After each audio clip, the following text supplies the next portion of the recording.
Bonjour, Thierry Gandillot du service culture. Alors, il n'y a pas que Cannes dans la vie, on en revient aussi. Voilà, le tapis rouge est replié. Et maintenant, bienvenue dans les salles avec un très bon film cette semaine, vraiment très très bon, L'Attentat.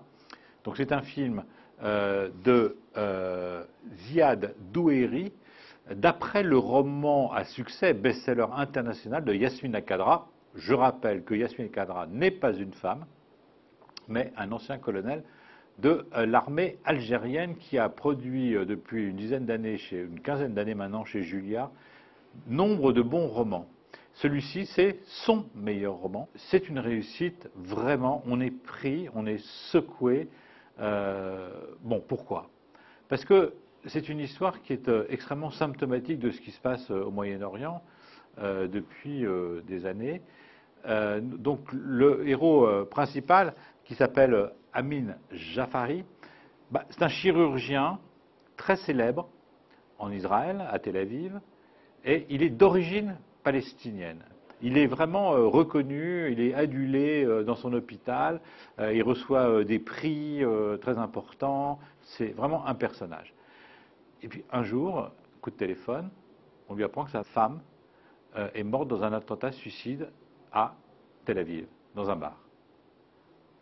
Bon, il est évidemment effondré, mais c'est que le début de cette histoire, parce que le policier qui déboule quelques minutes plus tard dans son appartement lui apprend que la terroriste, la kamikaze qui s'est fait sauter dans ce bar de Tel Aviv, eh bien c'est sa femme.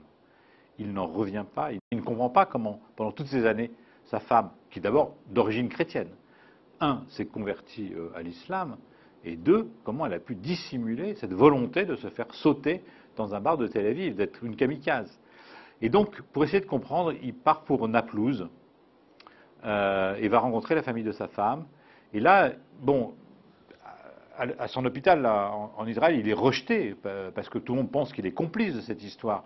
Mais quand il arrive à Naplouse, il est aussi rejeté par la famille de sa femme parce que lui n'accepte pas le sacrifice, alors que tout Naplouse considère, toute la Palestine considère que c'est une héroïne. Voilà, c'est un film très fort, très important, très dérangeant, hein, très urgent.